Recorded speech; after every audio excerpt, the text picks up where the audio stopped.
Okay, I'm going to admit the folks into Zoom. Okay, so come Okay, out. As soon Beautiful. as we admit, you can start speaking, acknowledging. okay. And we are live on Facebook as well. Thank you, Charmaine.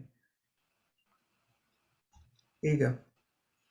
Right. Welcome, welcome, welcome, everyone. Welcome my Wake Up Everybody community, and welcome. And my name is Kamau Ptah, and today we are going to be in a good conversation centered around rites of passage, the journey of identifying, claiming, and living your purpose.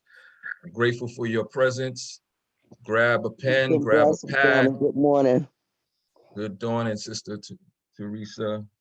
Good dawning, Adam. I see you, Stacy. Welcome all my Facebook family. Come on in.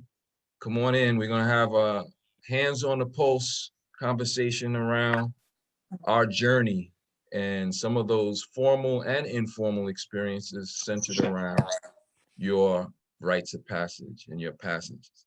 Brother Adam is in the building. I see you. Right. Morning, welcome. Kamau. Welcome, welcome, brother. No, and again, all my Facebook family, Grand Rising.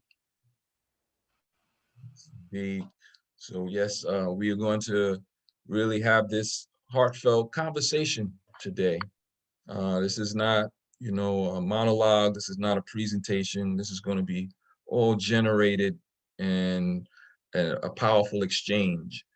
We think about rites of passage and many things conjure up in our minds. So, definitely want to have a clarity on some of the things that represented your becoming process and how you have entered into the different stages and phases of life, right?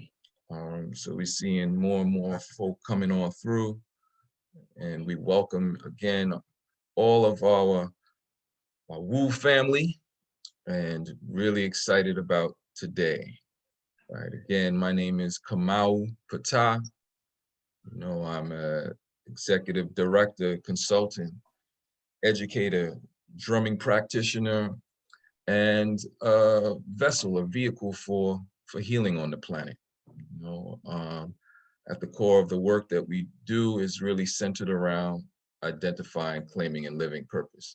So welcome again, and let us get started.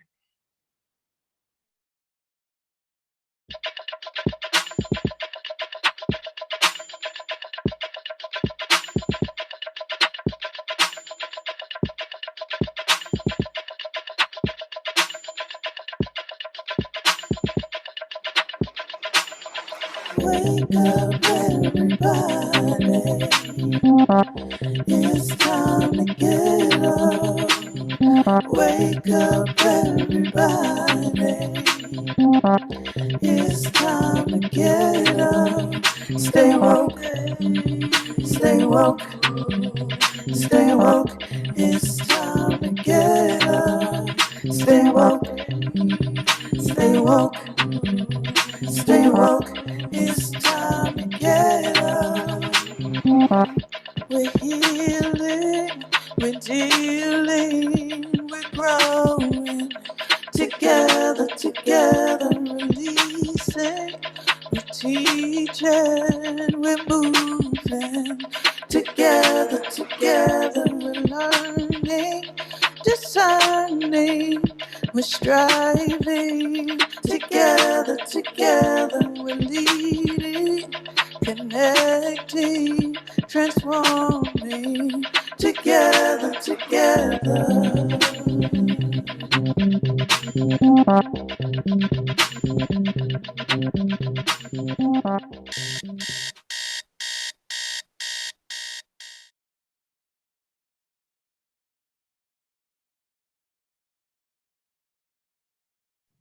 All right, Grand Rising, everyone. Grand Rising Wu family. Once again, my name is Kamau Ptah, and we are welcoming you into the Wu space, the Wu virtual building. All my Facebook people, welcome. Grateful for your presence here today. And what we are claiming and declaring will be a meaningful exchange.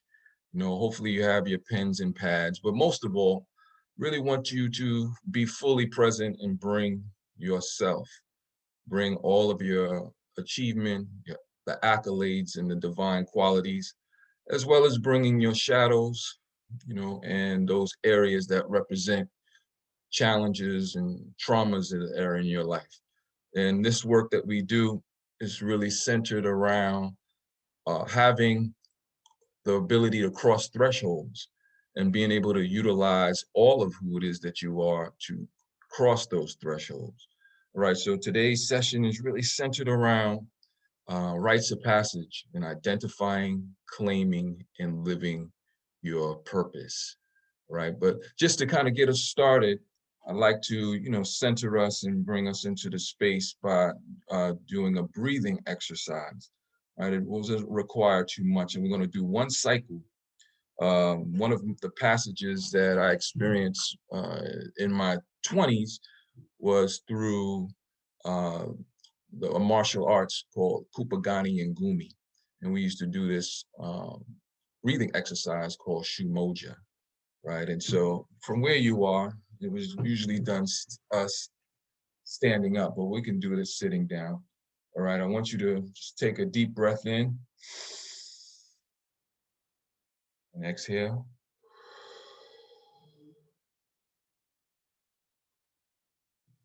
All right, so here we go. We're gonna inhale, bring our arms up slowly, cross them. Let's inhale. And when we push, we're going to push straight ahead with some tension. Let's cross again. This time we're going to push away from ourselves. Make sure that we tense up like something is heavy. Let it out. We're going to inhale. We're going to push up.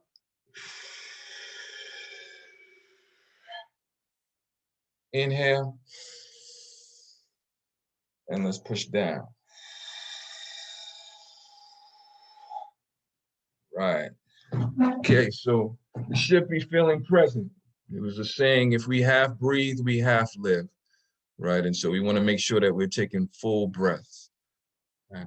So now let's move into this session where we are thinking a little bit about rites of passage. And so when I say that, I want you to really think about your own life path and those experiences that represented rites of passage for you. And you can put in the chat whether it's the experience or your definition of rites of passage. What is when you hear the word rites of passage, what comes to your mind? Right, so right, somebody yeah, I get that sometimes that Denzel and I we have a voice. So Sister Afua said sounding like Denzel Washington. Right, thank you for that. So when we're thinking about the concept, the idea of rites of passage, right? What are some of the things that come to your mind?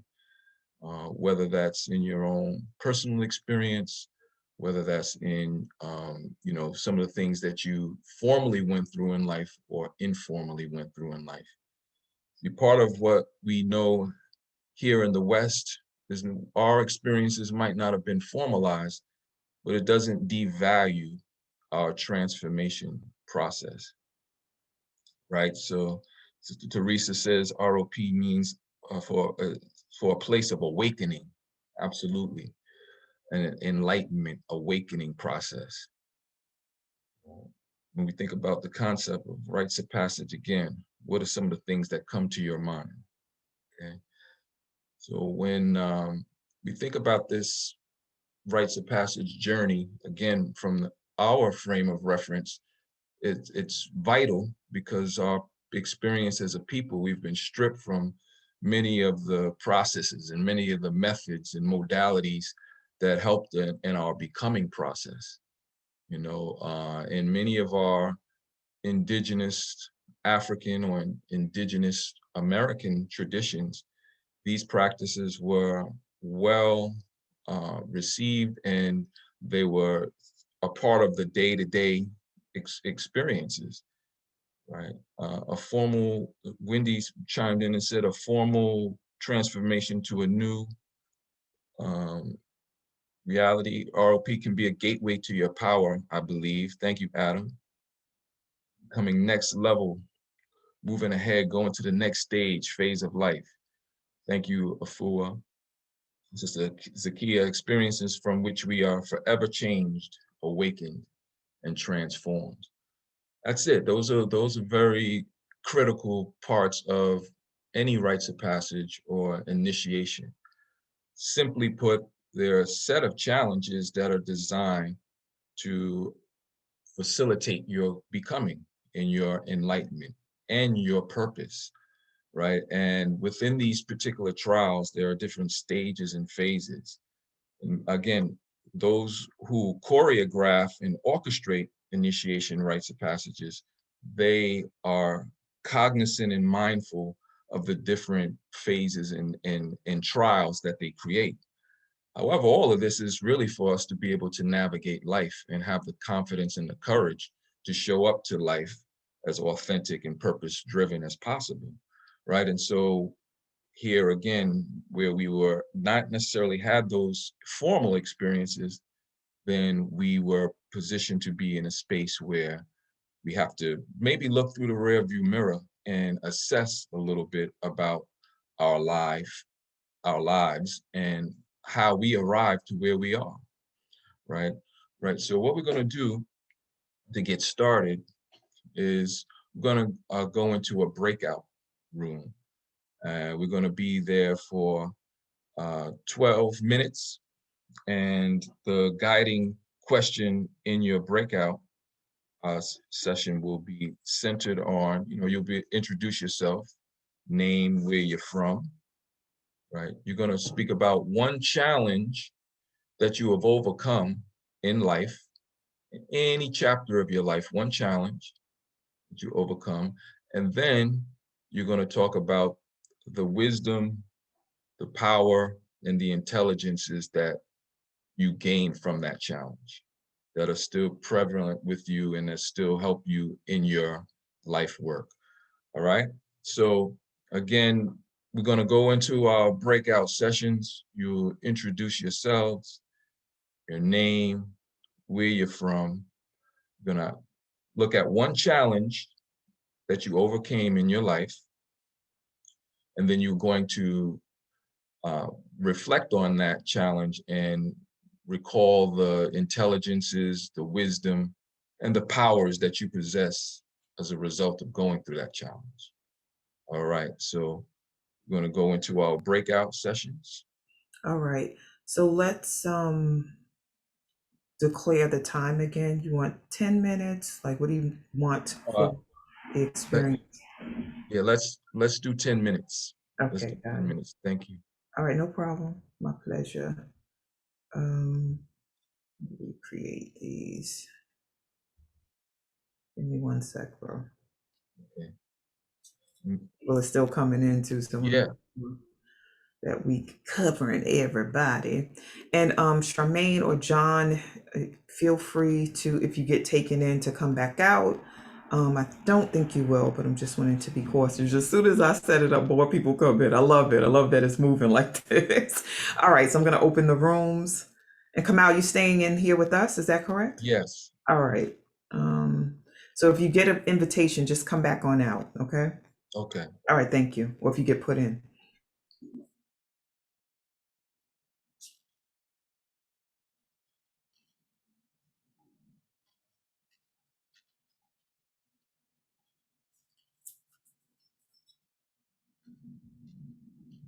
Hey, Charmaine.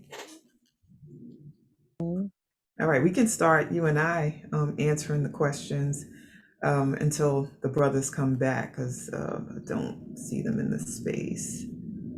All right, so you want to start? Sure. All right. So my name is Charmaine Avis Calendar Nottingham. Where am I from? Wow, that's an interesting question. Sometimes I don't know where I'm from. Because I'm British born, lived there for 12 years. Then I spent 12 years in Trinidad, and I've spent a multiple of years here over 30, yeah, 30, actually 30 years. And I think, yeah, 30 years exactly I've been here in the States. So I'm more American than anything. Mhm. And one challenge that I've overcome in my life, wow, so many challenges, but just pick one, Charmaine. One challenge that I overcame in my life was um, the challenge of feeling lonely after being in a committed long-term relationship for 21 years that abruptly just it just came to an end. To me, it just came to an end abruptly. There were signs there, I'm sure, that I didn't pick up on, but to overcome that lonely feeling was a major challenge for me at that time, and I am complete. Thank you. Thank you for sharing that, Sister Charmaine. Right. Anyone else would like to share? Sure. And I want to welcome Carmen into the space because she wasn't in to receive the instructions. So Kamau, Well, can you repeat them? And then also maybe some folks just landed in Facebook too. Just repeat okay. what we're doing, so she'll know and she can respond too. Greetings, Sister Carmen. Yeah, so we're reflecting a little bit on areas that were challenges for us, right? So in this space, just going to introduce yourself, your name, where you're from, one challenge that you have overcome in life, and the wisdom, the intelligence, and the powers that you gain from experiencing that challenge. Awesome. Good morning. Can you hear me okay? Yes. Hi. So my name is Carmen, and I believe you said where I'm from. I was born in the Dominican Republic and was raised in New York.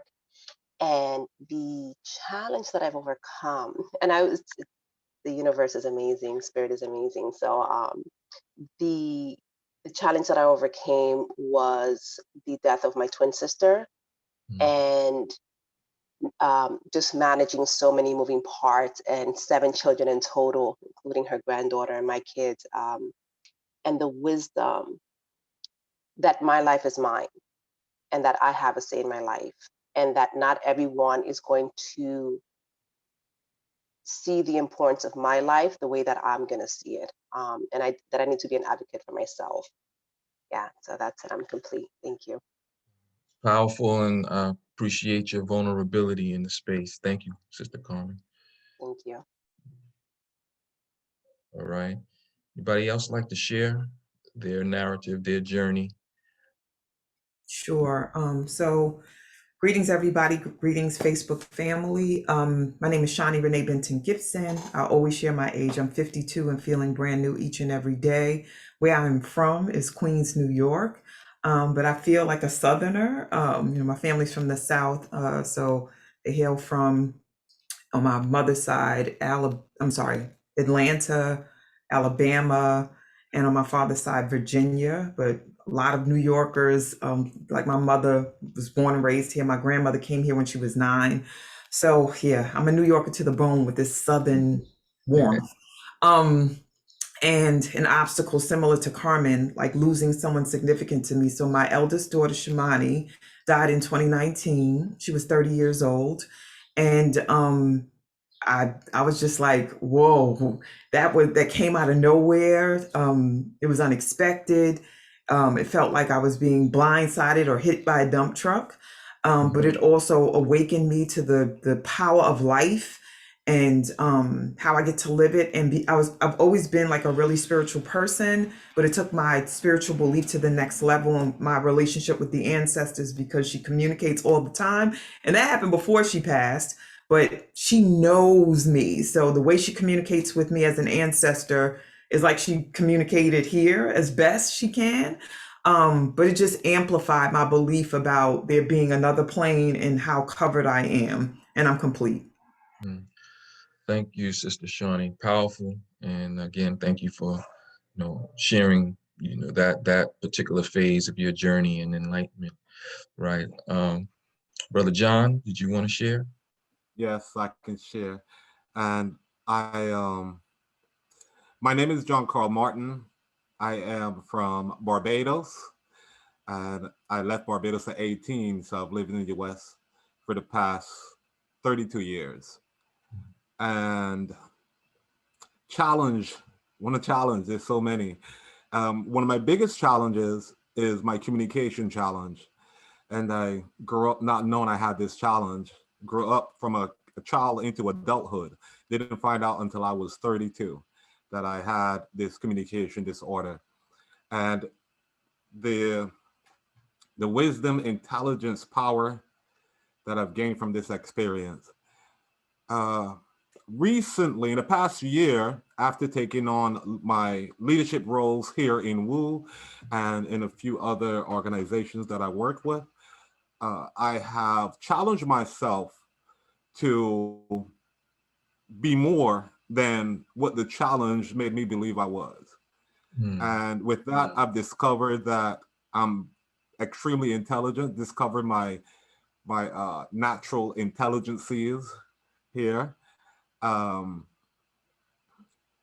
the, uh, the fact that I have a lot to offer, leadership capabilities, I've it just goes on and on. And the thing about this is that I kept myself kind of like down a bit, you know, away from people, isolated, because I didn't really understand what was going on with me. Even though I was in the spotlight and in front of a lot of people, I still felt alone in my challenges and of not understanding clearly what was happening around me. So I've overcome that. I'm able to talk about it. The fact that I have challenges with dyslexia, which comes with the hearing communication challenge, and along with some other stuff I still haven't quite discovered yet. So I'm still on this journey of understanding the powers that I've gained from living with this experience. And with that, I'm complete. Thank you so much. all right, thank you, Brother John. And to our Facebook family, this is something that you can be reflective of as well in terms of being able to answer the question for yourself around what challenge did you overcome in life and what were some of the lessons that were learned through the challenge? What powers were gained? You know, so I will share. Again, my name is Kamau Ptah, and like Shawnee, I'll boast my age. I'm 51. Be 52 in a few months in August. Um, yeah, I'm born in the Bronx, and I recognize we only have a little bit of time here, so I'll definitely abbreviate the story. But similar to Brother John, you know, it was around communications. I grew up extremely shy, and I had this traumatic experience of being interviewed and freezing on TV, a local talk show, and that set me on the path of cultivating my voice and putting myself in environments where I had to challenge my shyness and my fear of speaking publicly, you know. And so with that, I believe that we're going to be transitioning back to the larger group. All right. So again, I thank everyone for sharing, and I thank Facebook family for your participation as well. Right. All right. And I'll take a look at one of the Facebook um, entries was from Sister Charmaine, or no, Sister Amelia Uh, Blake. okay. I Right. was just going to ask to read it for you. So, Okay. Yeah, yeah, I can read please. it. Thank you. Okay, awesome. This comment from Facebook comes from Amelia Blake, and she says, I am from Jamaica, moved to the US at 11 years old. One challenge I've overcome is the tragic loss of my dad. He was kidnapped and murdered. Through that experience, I've learned to practice forgiveness for those who would harm us, and the traumas of that loss sent me inward to find a deeper connection with myself, which I now share with others through mindfulness and meditation. Mm, mm. Thank you so much for sharing that. And again, for all of you who embraced, you know, being vulnerable, and being able to share aspects of life that were traumatic. And some of the themes that I heard from our group were take us into one of the first phases of the rites of passage process. And, it usually starts, this whole journey of becoming starts with a response to a call, right? It's a call. And sometimes the call is not coming from a conventional place where you hear a call and you respond. Sometimes a call will come as a dilemma that is placed in your lap for you to now begin to explore what this particular challenge, dilemma, or problem might be, right? And, again, from a formalized, choreographed sense, that is something that is done in a way that, elders think about, and they, design something specifically for that, and most of our lives, if you haven't had any kind of formal experience like that, then this seems to be happenstance. But in the spiritual world, we all recognize that nothing is happenstance and everything is purposeful, right? And so the call usually is something that shows up in your life, and you have some kind of an inclination towards it. Many times initially we will resist it. We will be called to something and be like, oh, I'm not sure why me, or you begin to question your own and have some level of doubt around your capacity to respond to the call, right? But the call in and of itself, if it's really for you, will continue to show up at the different stages and phases of your life, right? And so initially, what are some of the things that you have been called to in your life journey that you recognize was a call that was greater than, you know, how you saw your life? What were some of the things that happened that reflect the call, your call to action in life, right? The call. So in the chat, thank you, Shawnee, it reads, identify a chapter in your life when you responded to a call or a mission, and what resonated with you about the call, right? Where did the call lead you? And what indelible lessons were learned through the experience, right? And so you can weigh in on the chat around that, right? Big call, part of a call for me, what came in the form of something was traumatic. And as I was sharing with the group, I was in a space where a very shy 17 years old, and there was this internship that a friend of mine was a part of, and it was on WPIX channel 11 for those who remember. And the early part of talk shows was the best talk in town. And we went as a school, and we were going to discuss issues that were impacted New York City and in the larger area. At the time, I was living in Westchester County, and I had a friend, who was jumped by a group of white boys at a basketball game, and they broke his jaw. And this was happening in the time of Michael Griffith. This was happening in the time of what's her name? Eleanor Bumpers, right? All around this particular time frame. And I went on the show. Was the first question that the hostess was, well, how did you feel about the incident? And again, my mind went on freeze, and it went on blank, and it shut down completely.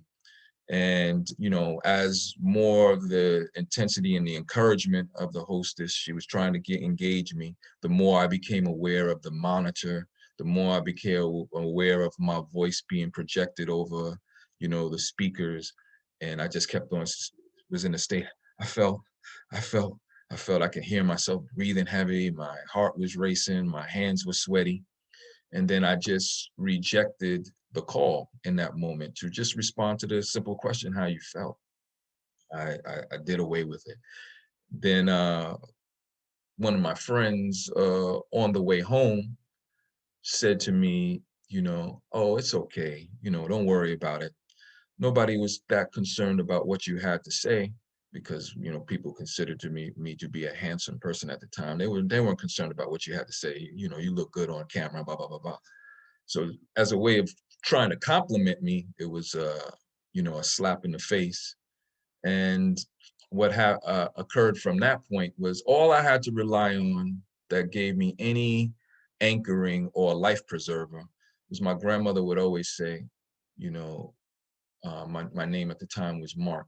She said, Mark, you know, he doesn't have a lot to say, but when he speaks volumes, right? And that was what kind of guided me through some of those next challenges that I would put myself on my own self-initiation of putting myself in environments where I had to communicate and share my voice, you know, and the call kept on coming back because people expected me to have something to say. You know, I would be just in a random shopping area and people would, you know, be online and they'd be getting their carton of cigarettes. I'm like, I don't know, I want to stop this. And then they would go on and share their whole narrative about how they got started smoking and, you know, wanting to stop. And as a child, as a boy, I reflect on many people sharing, and I was being a sounding board for many people. So I recognized early that people were holding up a mirror, and there was a really important you know, in my journey that I needed to cultivate my voice, right? And so for you, in terms of your call, you know, what were some of the things that represented calls for you? Um, you know, is there any, we can look through if there's anything that people might have. I see Carmen, if you wanted to unmute yourself. Sure, thank you. And I guess I'm going to start with what you just said about cultivating my voice, because, and I share with the group as well, and I've shared in the Woo community that about my sister, my twin sister passing away. And she would always say to me, Carmen, slow down. She would come by my last name. She would say, Raya, slow down. And I was like, it's not that I move too fast, it's that you move too slow.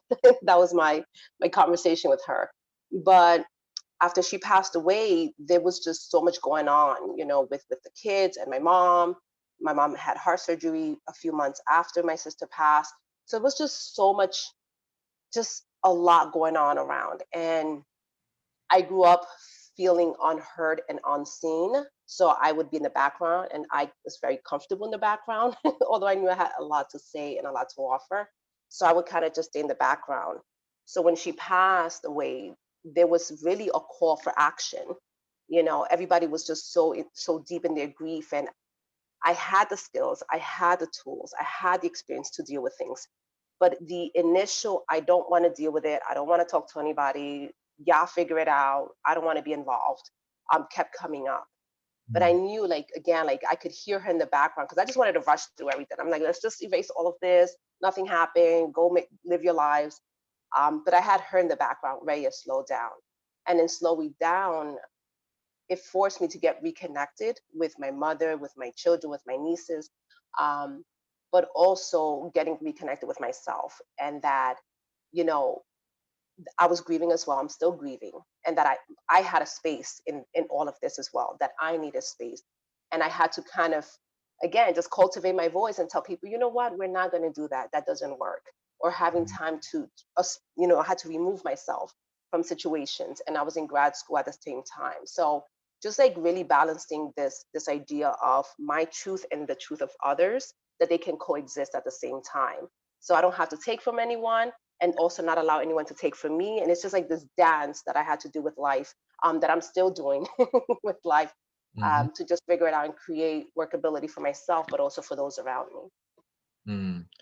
Very powerful, Sister Carmen. Thank you for that. Right. And so, you know, most of the time when, you know, we are called to something, and one of the other phases that we'll get into deeper is usually things that we wouldn't choose for ourselves. You know, we wouldn't pick out these particular life ordeals and events and challenges as a way of being able to grow from it, right? But there is something about this particular journey where that particular quote unquote medicine is necessary in order to bring forth intelligences that, you know, come from the shadows or come from traumatic experiences. right? Right. So the next phase of this rite of passage, and recognize that this is not linear in what we're talking about. There's a cyclical journey of life where we can be in one of these phases at any particular time with a, you know, depending on where we are. So in your career, in your vocation, in your journey, you can be in a space of enlightenment and celebration. And then, you know, if you're in a relationship in your family dynamic, you can be in a space of trauma. What we're doing today is really being able to identify rites of passage phases as a barometer so that you can assess your own life journey and what's going on at this particular time from the rites of passage or initiation framework, right? And so the next piece that comes up that we're going to talk about is our rituals, right? Right. After you receive the call, there are certain kind of rituals that allow you to be able to show up to the call, right? There are things that you do intentionally that will begin your process of activating the intelligences so that you can perform what you're called to do, right? And so I want us to think for a second, what are some of the rituals that help you internalize your call and activate the intelligences to execute your purpose, right? Okay, so ritual being things that you do in order to summon the power, the most authentic you, the true you, the higher self, right? What are some of the rituals that help you to internalize your call and activate the intelligences to execute your purpose? All right, so people can weigh in the chat and or unmic yourself. You know, Facebook family, you also your messages are coming through too, right? So Jennifer, thank you. Meditating, right? Being able to align yourself, quiet the mind, still yourself. Thank you. Right. Kamau, I'd like to support you. Thank you. In your previous question, we had quite a few shares in the chat and from Facebook too. Okay. Um, while we're waiting for responses from the current question, I'd like to read at least one or two of those comments from the chat. Awesome. Thank you. Okay, so I'll start with the first one, which is Denise West, who shared that in elementary school, helping my best friend from running away and working through staying, my first call that I remembered my major impact and call to help others through challenges. That was her first call. And then we had Wendy, who says, I feel a call to be a healer at a different level. Besides healing through food and nutrition, which I have done for years, in a past life regression session, I was a healer of some sort, like an herbalist. Mm.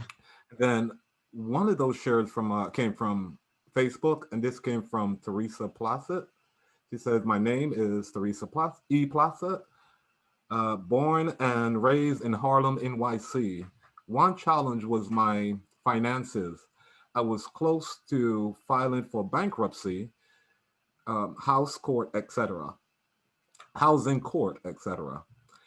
Prayer and speaking and asking for support turned everything around. Manifested one job that increased my pay significantly, budgeting, Dave Ramsey's baby steps, and the conversations here shifting my relationship with money. I'm debt free and positioning myself to purchase my first home. I love money. Powerful. You can continue. I'll stop at that share. Powerful. Ashe, thank you. Thank you all for your share. And again, right, these are some of the initial responses to the summoning of life, right? The call, right? And, you know, again, in the formal sense, you might hear it coming from someone who has an intention around helping you to identify, claim, and live your purpose. And in our own life, this has given us a way for us to be able to assess when we are being called to a greater mission in a way that might not be choreographed, but what life is presenting to us, right? Right. And so we could move on and see if we can, any responses to the other question, which was around the ritual. You know, and there's a prayer I see from people. There are, Sister Zakia said, there are so many things I feel called to be. I'm often conflicted as to which direction to go, what to focus on. Underneath it all is the call to be in my power, to lead by example and teach those in my sphere of influence, to be in their power. I have failed in that endeavor more often than I have. Sorry, I lost. Excuse me 1 second.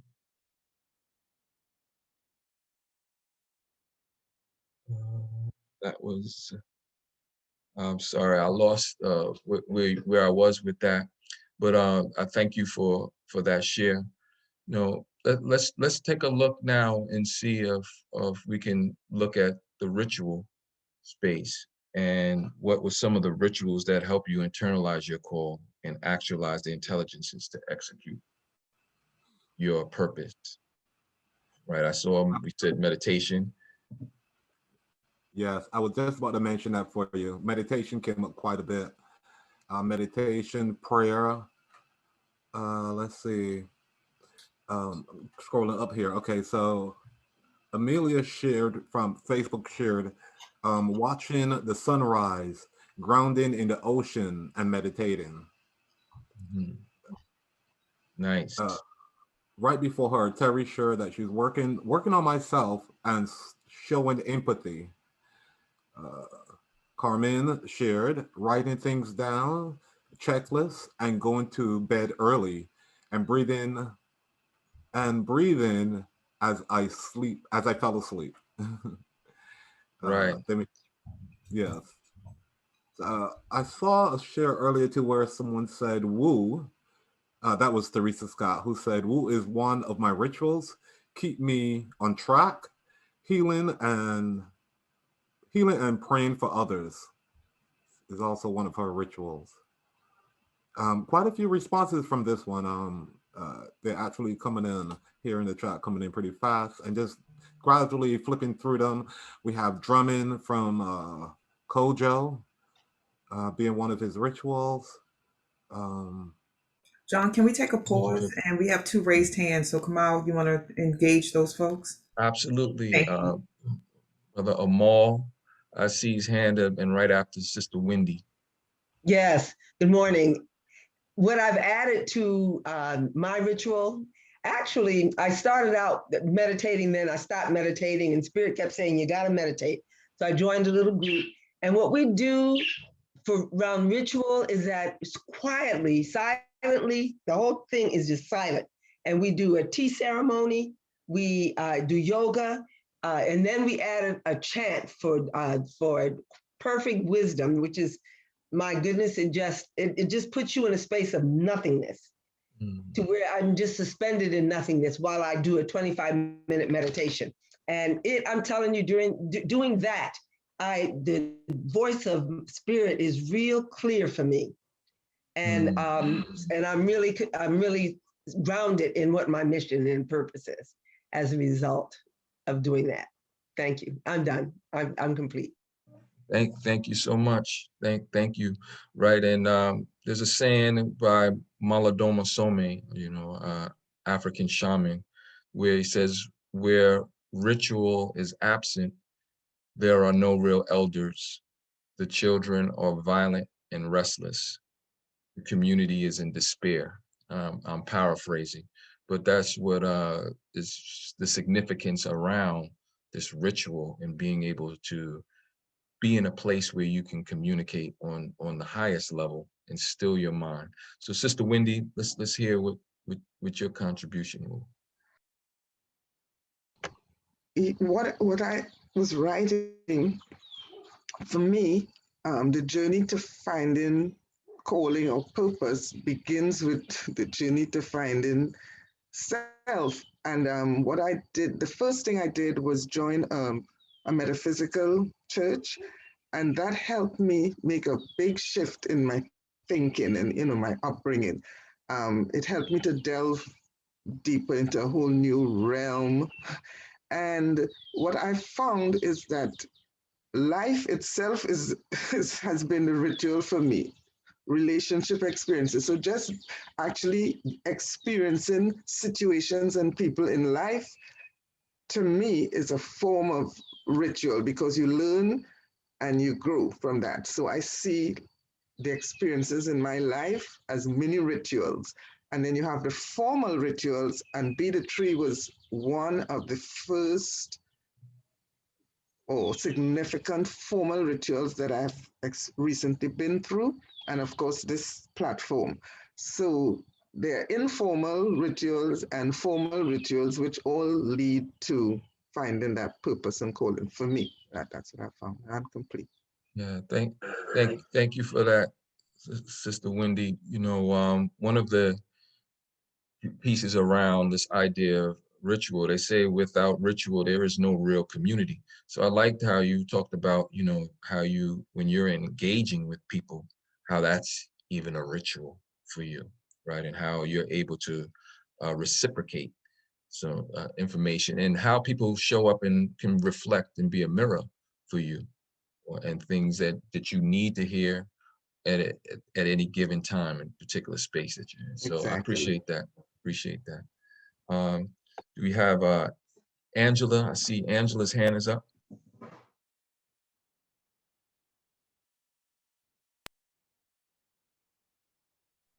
Good Oh, morning, everyone. mhm. Um, one ritual that I will say I adopted most recently when it comes to following my call is telling my story.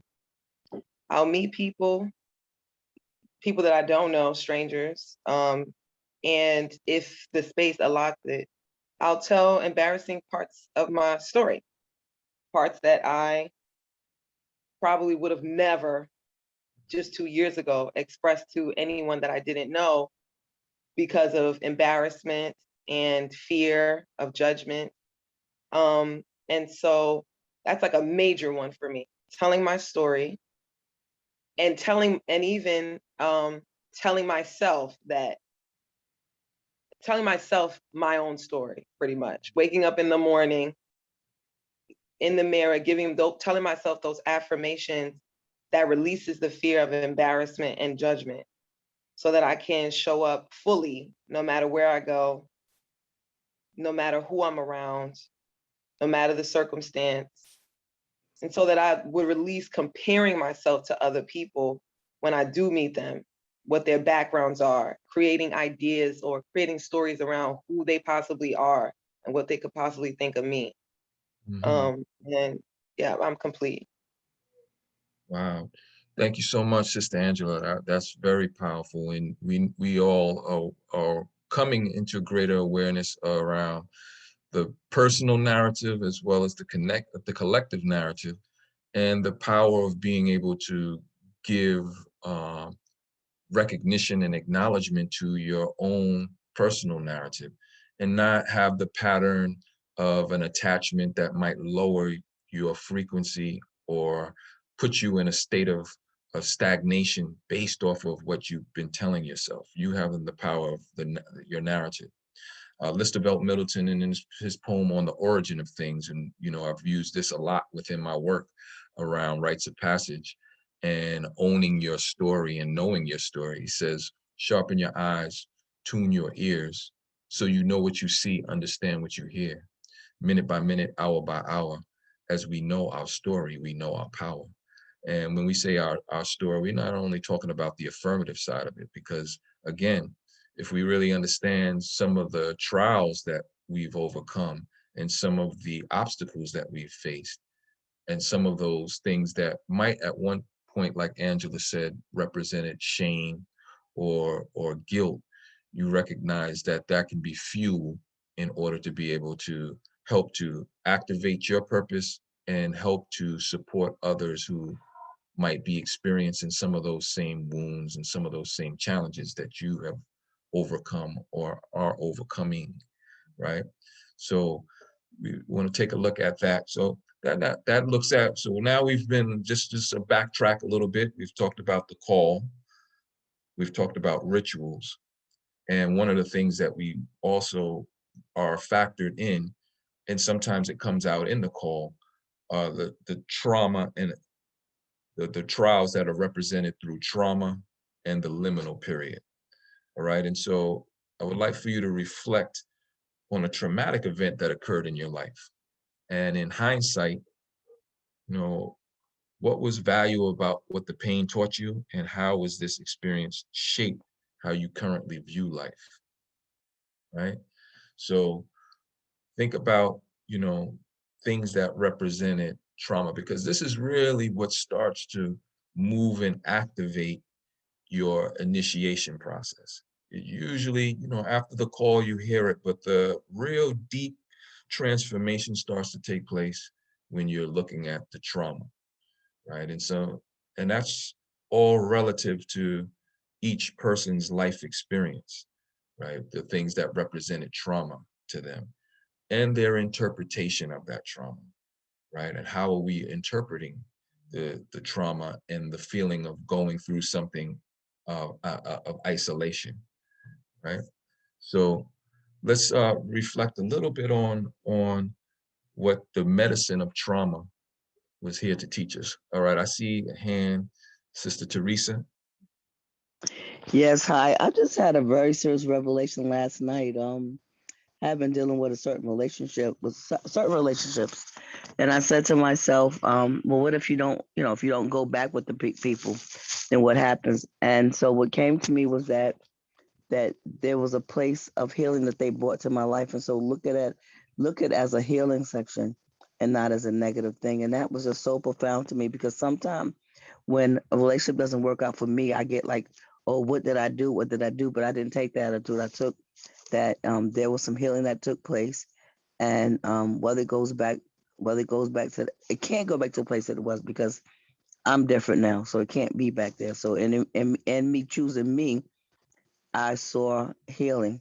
Like, I got a revelation of that there was some healing that took place with me and for the person. So I was really happy about that. So I feel really good. Since last night about getting that revelation, and I'm complete. Ashe, Sister Teresa, that's very powerful, right? And so sometimes the mind, once it's expanded and it goes through radical transformation, and we are on the other side, it's almost impossible to try to fit yourself back into something that might have been comfortable for you while you are, at that particular stage of your life, and trying to, inject your new self into a old reality, right? Okay, any other hands up, or will we have anything coming in the chat? I see you, Mama Catherine. Mama. Grand Rising. Grand So Rising. yeah, I just, when you were just sharing about fitting something back, after your mind is expanded, then the change, it's a big change. So I just saw myself thinking about the pain that my life sometimes is in, probably comes from me trying to do just that which should not be done, or trying to do trying to fit back in after my mind has been expanded. I could identify a lot with what Teresa was saying. I just also realized that sometimes when people choose not to be around you, sometimes it's for your good, and then you don't know it's for your good. And in my experience, it's me being able to know what I need in each season that I find myself in will allow me to accept those changes. So sometimes people don't feel that they're enough to be around you. However, your thinking is that it's you, like Teresa was saying, I'm identifying with that. It's like, wow, I must have done something unconsciously to that person for the relationship to have changed or severed. but that is not so. So me being aware of who I am in the seasons that I find myself helps me understand that, okay, consider. That's my famous word. I love that. I think I made up that word. So consider that what you're thinking right now is not true. And maybe it's something else. And then the something else allows me to go through the process of what really is happening. So the trauma that I've been through in my life has equipped me to come to a place believing that whatever I'm going through, I'm going to get through it. I'm not going to stay stuck in it. And one of my mantras is God and I are the majority. So if that is my truth, then how can anything that comes in my life either destroy me, stop me, kill me, any of those words? So yeah, I'm excited this morning about this conversation because I thought my purpose, and I still think my purpose is to be free with myself, which will allow other people to see that you can be free and you can live a guilt and shame-free life. Mm. So that's part of my journey. Each time I'm running to something that, like the sister says, she'll share something that might be embarrassing, but then when other people hear you share it, they're like, oh wow, how she just talk about something like that? It's because we can live a guilt-free and shame-free life. And that's what I stay focused on oftentimes when I'm engaging with my community, with myself, with my family. Yeah, that's what I'm finding. Thank you for letting me share that. No, thank you for sharing, Sister Catherine. You said a lot. And one of the things that I'm taking away in terms of being able to integrate into my life is to have a narrative that has an ideal, that will not allow you to be able to recognize the trauma that you have experienced or that you might even currently be in is all a part of a lesson in a gateway to entering into the highest level of your purpose, right? And so when you had mentioned about having this idea, this of something that is not going to kill you or destroy you, and where it is that you're attempting to go, it just lets you know that at any state, whether you're going through some of the most grueling life experiences, it's there to teach you something and help you usher you to a higher level. So thank you for sharing that.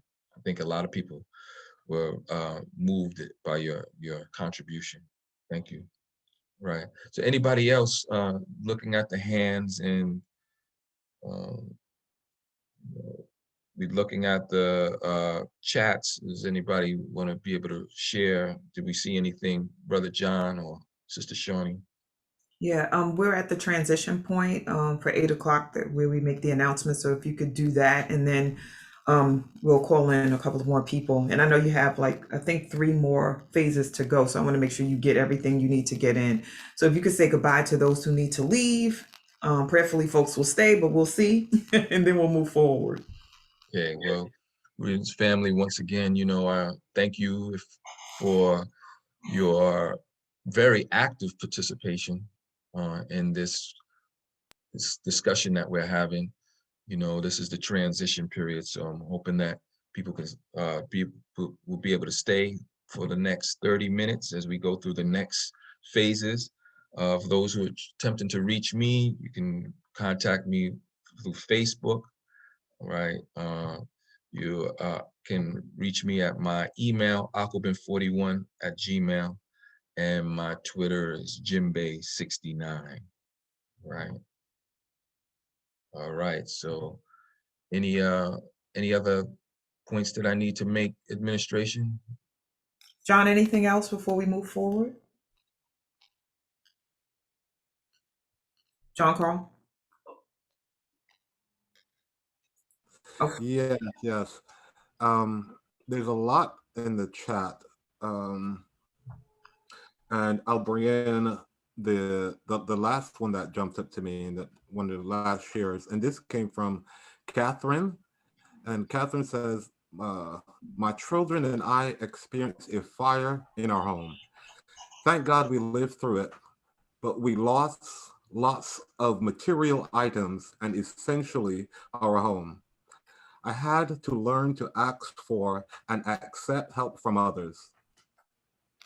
Prior to this, I would feel embarrassed and exposed. However, after this, I was exposed and was put put in a position to recognize that this is a spiritual practice of reciprocation, giving and receiving help.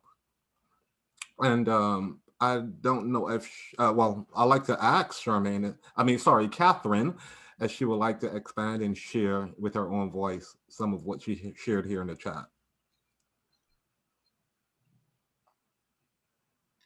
Hey family, good morning. Blessings. Grand Okay. Rising. Hey, Baba Kamau. Blessings. Good to see Blessings. you. Yes, sorry I'm not on camera. But yes, I shared in our group in the breakout rooms this experience of losing the home, but gaining so much more. You know, in that moment, like literally standing in the middle of the street in our pajamas with the whole block, you know, just watching the fire, the men breaking through windows.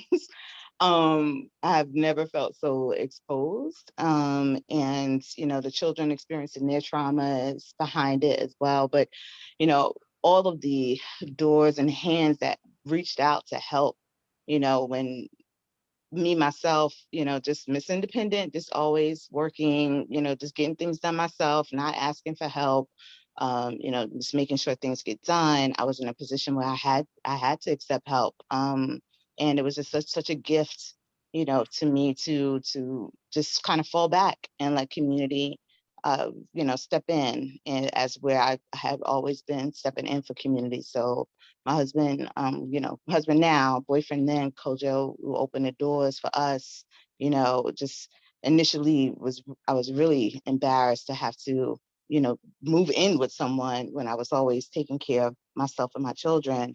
You know, was again a gift and just a reciprocation. So I learned that huge lesson. So it comes up for me, you know, it continues to come up for me in life where I'm constantly moving fast, taking care of things, but it reminds me to kind of slow down, reassess, and see where I can reach out, you know, for help in other parts of my life as well.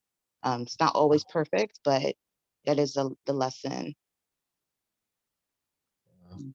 That again, that's some very powerful medicine, Sister Catherine. You know, the ability to be able to embrace vulnerability and seeing vulnerability as a gateway to, you know, enlightenment, a gateway to greater connection, a gateway to being able to engage in life with a reciprocal exchange, you know, of being able to give and receive. And many people I sense on this call have a very difficult time of receiving, you know, and being able to embrace and accept support, and open up to being able to say, I don't have the answers to this particular area in life. And it can be very critical. So, you know, thank you for that sharing, because I think, you know, in that there's a lot of jewels for many people who are on call today. All right. Thank Ashe, you. Ashe. Right. So we're looking at again, the trials and the trauma as a teacher, really. What is trauma as a teacher, and the lessons that it might have given you in your journey? And again, when we're thinking about this in a formalized way, you know, as a rites of passage practitioner and somebody who facilitates this, it's really significant for me to choreograph in the times that we're living in safe spaces for trauma to take place. You know, and trauma again can be so relative. but having the consciousness around these particular phases and being able to, like what we're doing now, locate trauma in our lives and think about our relationship with it and the narrative that we tell ourselves about it, and then exploring, and somebody said the word considering, multiple perspectives of how you can interpret what, in a different way, what might not be working for you in terms of how you're attaching yourself to what your trauma means. If it was delivered to you and it happened in your life, then it could be a transformative tool to allow it to usher you to the next phase of your life. But if you're attached to the narrative and the pattern of how you're interpreting it, then it could really sorely stagnate you, right? So that's the trauma aspect of the initiation or the rites of passage process. The trauma is there to be able to begin to pull you out of your comfort zone and the ways that you are conceptualizing and perceiving life, and help to usher in and begin to deconstruct you. So the next part of that trial phase is what is known as the liminal phase, right? And this question I would like for you to think about. Describe a time in your life when you felt that you did not know yourself anymore, a time when you exhausted the identity of who you once were and did not know your next steps. How did you navigate this season of your life? So that liminality is right. After the trauma takes place, you are ushered into this place where it's super awkward. You feel like you're overwhelmed. You are being hit with trials left and right. The powers that once worked for you, you're trying to assert them. They are they're useless in with these new trials, in this new season that you're in, right? It's like the trapeze artist, when he's on the rung and then he lets go and he's waiting for the next one. You're in that liminal period where you are not clear of where you're going and what the design will be, but you're definitely not who you once were. So you're in that middle phase, all right? So let's hear a little bit about a reflection of you being in that stage. And there's varying degrees of that because we're always in the transition, right? So, but sometimes it gets really deep where there's that radical change is about to happen. And in initiations, in a formal sense, it can be that way. But as what we're doing today is looking at it from the experiences of life, what has the liminal phase of life taught you? And, let's think about something. I see Zakia's hand up. Come on in, sister. Greetings, family. I just put in the chat, that's where I am right now. I've been there for the better part of the last decade. It's just gotten more and more intense. And wake up, everybody. Sorry, In my family. saving Seems like grace. there's somebody at the line, an additional line open. Sorry to interrupt. No, I think it's Sounds like that. I think it's your background actually. Is it possible to turn the TV down where you are? Yeah, hold on. Thank you. Queen Mother, can I turn this down for a minute while I speak? I'm trying to speak in that. Can I turn this down a little bit? Can I turn it down? That's what I asked you. Yeah, it was okay before, but now I'm trying to speak. Okay, turn it down, don't turn it off. I'm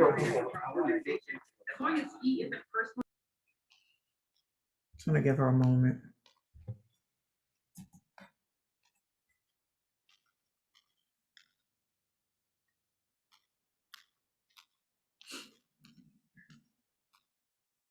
Okay, while she does this, Kamau, Yes. just so we can move forward, and we'll bring her back in. I wanted to share for myself. There are two that came up that were very potent for me. One was when I left organized church to pursue a higher level for myself of spiritual awakening after being involved with the church for 15 years that transformed my life, but I had reached a plateau there. And I was just like, oh my God.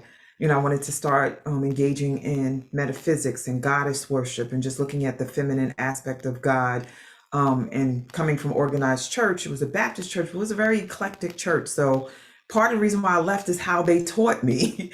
But I was just like, what if I'm wrong? And that church, even though it was a blended execution of spiritual and religious practice, still the pivotal figure was Jesus Christ.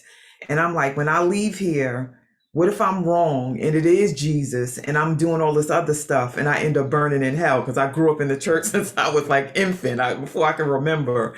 And even though my life was so amplified by the practice of meditation and engaging in the acts of honoring the feminine divine, in the back of my mind, it was like, girl, you doing this. You're not saying Jesus, Jesus, Jesus anymore. I'm like, this may go terribly wrong, even though it feels so good. Because in my mind, I'm like, something really bad for you can feel good in the moment. But I'm so grateful that I took that journey because it totally transformed my life and my relationship with spirit. But I was literally at that church 3 more years after I knew I needed to leave because I was super scared to leave. So I would go to the church and then be doing stuff on the side, like, with the other people. And then I finally let it go. And then I went through a period of mourning because the church was like my extended family and still are. But I knew that once I stepped away fully, that relationship would change. And I was trying to figure out who I was as a result of that shift. So major, major, major life transition. And I haven't thought about it in a while. So I thank you for this question.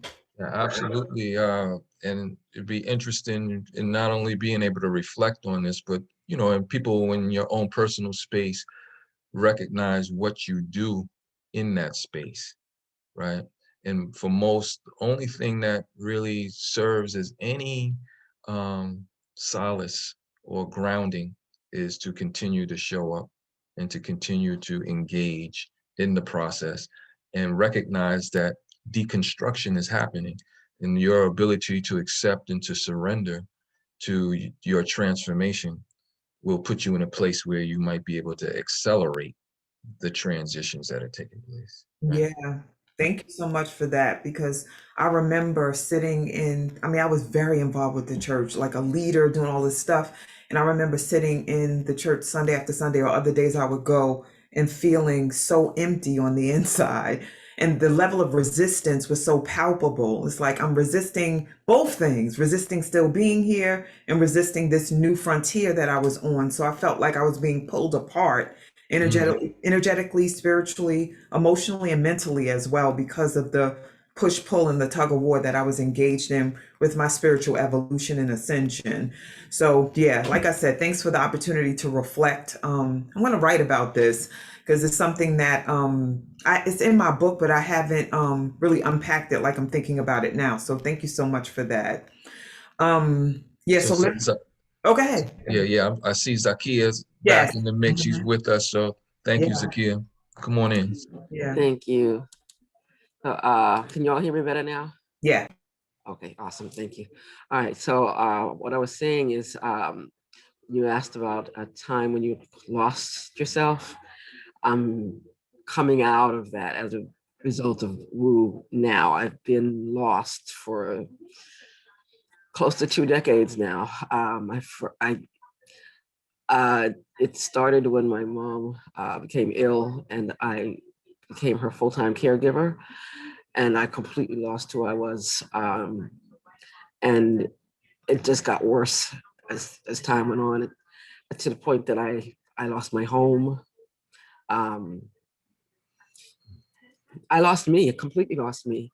And I'm so grateful that the Creator put Wu to bring me back, because I don't know where I would be right now if I had not been introduced to this community. This community has been my saving grace. I've come back a long way. I still have a long way to go, but I know I can get there because I have a support system here. Shay, sister, absolutely. The gift of being lost, is something that is not often the narrative that we'll look to, but this particular season of liminality, it's functional because when that enlightenment happens, and it's only when the enlightenment happens, when you look through the rearview mirror, that you can see the value of the lesson, right? And to see the value of the pain, confusion, trauma, and see that if it were not for that, that there would be some insights that you would not have on life. And again, it helps to add to the arsenal of the tools that you have for your purpose, right? So really, Sister Zakia, thank you for sharing, and you being able to have the sensibility to attract a space like the Wu space, speaks to who you are at your core, right? We don't happenstance into spaces like this, right? There's something in our hearts and in our minds, and that's part of our narrative that helps us to be in a space of community, of people who can really see you, know you, acknowledge you, affirm you, and hold up a mirror and offer some guidance and some breadcrumbs of how to get back home, right? So that's what we're on today. So we're talking about trauma right now again, and reflecting on how that might be as a medicine. Is anybody else that would like to share, or do we have anything else in the chat? I just want to point out that you have 2 more juicy phases to move us through, and it's Okay. 8:17. So I want to make sure that you feel comfortable with asking another question or moving forward. It's up to you because we're following you. Okay, yeah, that's fine. I think if we get one more, Okay. then we'll take a look at the other phases as well. All right, one more share. Excellent. So anybody in the space, if you would identify yourself that wants to share this journey, pronounce it for me again, Brother Kamau. Liminal? Liminal, the Liminal. liminal, Okay, yeah, one the second. liminal phase. All Yeah. right. I saw so many awesome things in the chat about the journey. So anyone else? Angela, I see. Go ahead, hon. My story is a little similar to you, Shawnee, and I was happy to hear what you said because it gave me better understanding even hearing you. I grew up going through different spiritual practices. My parents were very eclectic. They've exposed me to different types of spiritual organizations. And when I became an adult, I chose my own, and it was a metaphysical church. And through that process, I started to learn about beings that was beyond me. But I also lost myself in the process of going through that church because I wanted to fit in and because I wanted to be recognized also. And I remember when I left the church and how exhausted I was. I didn't realize how exhausted I was when I was there and when I was like on my way transitioning out until after I left and I took a look around at my life, and everybody that was in my life was connected to this church besides my immediate family. And I lost a lot of relationships over the span of 7 years. And I'm talking about really close relationships, even down to my own child's father, that made me realize like, oh, wow, I think I lost myself in that whole process of going through this church. And most recently, last year, actually, right before our cleanse, our global cleanse, I started to connect with my actual ancestors. And that's what gave me my sense of identity again. I didn't realize how deeply rooted like a lot of the metaphysical things were in my actual bloodline until I started to identify myself with my ancestors, specifically the women in the matriarchs in my lineage, like my great grandmothers on both sides of my family. And yeah, and I remember being even confused in that because I thought I was going a little nuts. I thought I was going a little crazy. I was like, okay, people gonna think I'm crazy if I say I'm talking to the dead, or if I'm saying that I'm, you know what I mean, or if the dead is telling me to do this X, Y, and Z thing. And then it took me a year and a half to actually own it and to be rooted in the fact that, yeah, my great grandmother's with me all the time. And my grandmother's with me all the time. And my grandfather's with me all the time. And these little, things that I do, like my creativity or me working with children, comes from my lineage. And yeah, so, and I'm complete. Mhm. Thank you, Sister Angela. That's again a powerful sharing. This idea of being exhausted because of the image that we're holding up in an effort to try to give people what we feel that they need and what we need in order for them to affirm us. And a part of this trauma and isolation and liminal phase is about ego death, around completely obliterating this idea of not eradicating the ego altogether, but recognizing it's not the main driver of your self community. Your community of self, right, consists of many different attributes and qualities, but the ego is not the one that is always driving the car for you and the vehicle for you, right? And so, but these particular phases around trauma and the liminal phase are designed specifically so that you can be stripped completely of that and have to rely on different intelligences and sensibilities. Different spiritual qualities start to emerge through that begin to allow you to be able to see from a watcher's perspective, as opposed to your puny perspective of preferences or things that are going to protect you and keep you safe, right?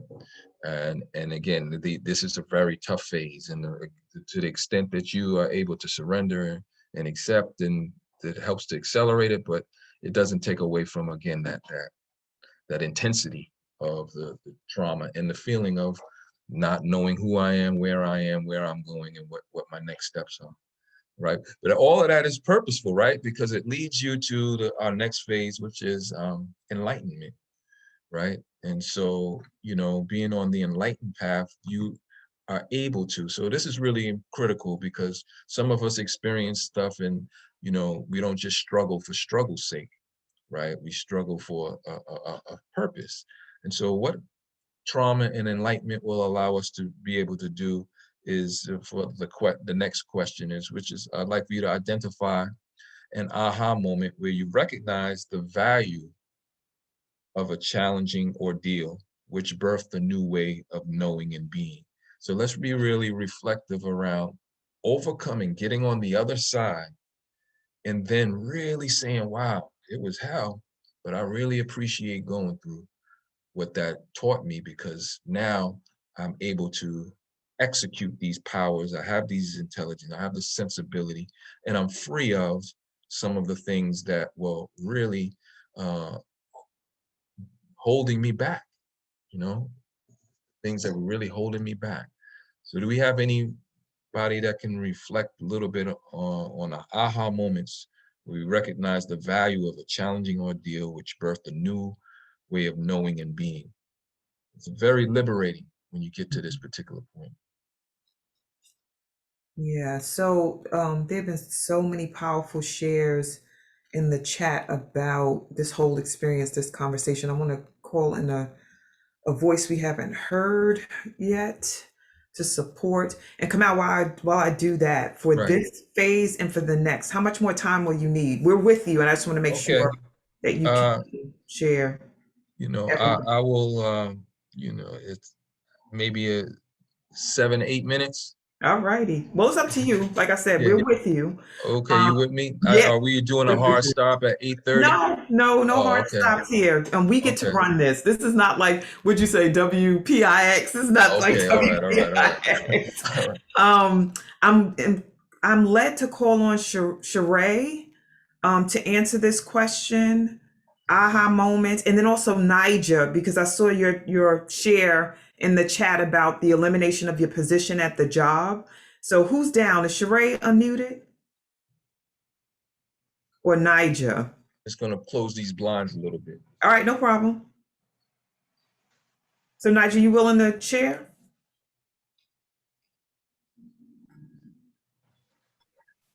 Good morning. Morning, Good darling. morning. Good morning. How are you? Excellent now. Good, good. So I joined about a half an hour ago, but I'm not sure about the aha moment. I do know that I have lost myself a few times in my life, but the last time was about 2 years ago. I lost my job, and even though I know that I am not my job, I lost myself during that time because I had identified so closely with the work that I was doing, I'll say the power that I had in my job, in my position. And when that went away, I felt like I was flailing in the ocean. I felt like I was drowning. Um, and this last year has been a really powerful year for me. I just recently started working. So it was, close to 2 years where I was not working. And surprisingly, I was not pressed about not working, even though I felt like I didn't know who I was. So I wasn't actively looking for work. And there have been a few aha moments. There have been moments where I have been walking, and now one of my rituals is walking in the morning. I walk, and just the feeling of the sun and the feeling of me pounding the pavement as I walk has just been a ritual that has given me life, as people say, and made me feel so alive. And one of the aha moments that I have had is the signs that I get everywhere, from people, from animals, from nature, from the universe, that I am not my job, and that I have other gifts where I can be powerful, and have that whole rush of power that I had in my job, that I can have that same experience in other, in other ways and through other things, not just my job. And I'm complete. Sister Naja, you just said a lot. You said a lot, sister. And thank you for sharing that, and the key lesson of being attached to titles, position, those things that we see as image and ways that we define ourselves, Right. and then being not, it gets to a point where that becomes exhausted, or when that is removed, who are we beyond that, right? And that becomes, and then you start to get into, again, more the intentionality around your purpose, and no matter where you are or what experiences that you have, what are some of the non-negotiables that you would like to give and receive in life, no matter Right. where you might be stationed or positioned? And, I found myself in a similar situation when I transitioned. I was a co-founder and program director of an all-boys school, and our school was closed and phased out. And then when I entered into this new space, it was complete liminality, because, one was a high school, now I'm in the middle school. And then two, there was not me being able to influence the day-to-day systems, routines, and norms within this school. So it got down to the point where, before I crossed the threshold every day, entering into this new space, I had to be very intentional about what I wanted to give and receive that was connected to my heartfelt mission and purpose. And so I came down to, I said, all right, well, when I enter in this space, I don't have a position to be able to influence policies, systems, or anything in a formal way. But here's what I will do. I will give love and be open to receiving love in this experience. I will bring joy and be observant of the joy that's around me. I will bring peace and expect to create and co-create peaceful setting and environment. I'll be open to my own personal transformation, as well as being able to share in other people's transformation. That was liberating, because it didn't require any kind of a certain kind of a condition or environment. And though I couldn't necessarily be formal in designing things initially, this became my intentionality in my walk. Right? And it became very living. And this reflects my enlightenment around allowing some kind of a condition to define what I can give and receive in any situation, right? So let's move on to celebration. We're at 8:31, and I know that people, might have some transition periods in time. We have 2 more phases, and we'll move through them with some sharing and reflection. I'm just hoping that this will open the invitation for me to come back again to look at it and go a little bit deeper. But then the next part of this is centered around celebration. Right? So you go through all of these trials, you get to the enlightenment. And I want you to reflect on a celebration that occurred in your life where you were acknowledged for an achievement and given a new charge, right? This is very important because in celebrations in the formal rites of passage, it clearly recognizes that you have mastered certain trials and you have a new intelligences and new sensibilities that give you a place to be able to express your gifts and your purpose, but you're also given a charge of the new responsibilities that come with your position, right? So, what was a time where you were you went through a celebration that occurred in your life, and you were acknowledged for your gifts, your developing purpose, your achievements, and then you were given a new charge, right? And again, this could be formal, something that happened, or something that was informal that happened.